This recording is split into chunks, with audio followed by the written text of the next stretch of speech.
Hi all. Today we are going to see how we can rename the multiple column which is available in Power Query Editor in bulk. So normally in Power Query Editor to rename the multiple columns, for example, if we have underscore in multiple column names, no, we will go and we will be doing it manually like this to remove this underscore. Instead of that, what we can do is we can use the function which I am going to tell you now. So for that, what we need to do is we need to click on this fx function which is available here. It picks the previous step. So if you see here now, change type that step, it's picked automatically here after clicking this fx. So before that, what we need to do is we need to type table dot automatically this function will display transform. Mm, we need column names. No?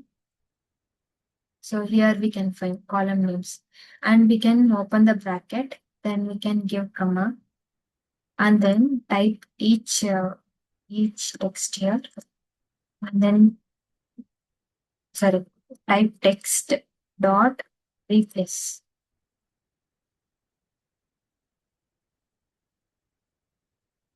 That open the bracket.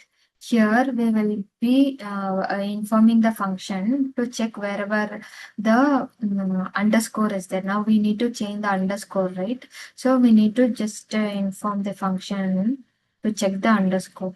After specifying that, it's this function says like old text we need to specify. So for that we are giving this old text underscore and again comma space. Here, if you are seeing, we need to give the new text. New text means space. Space only we are going to replace here, no? So that's why we are giving space. And then close the bracket of this replace function. And the main bracket also, we can close it and click OK here. So automatically, the underscore will be replaced with the blank here.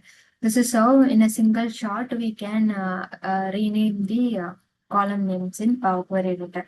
There are multiple functions. We can use proper function. Multiple functions are there to do the transformation, whatever we require. So we can use it and we can implement it in a easy way. So thank you all.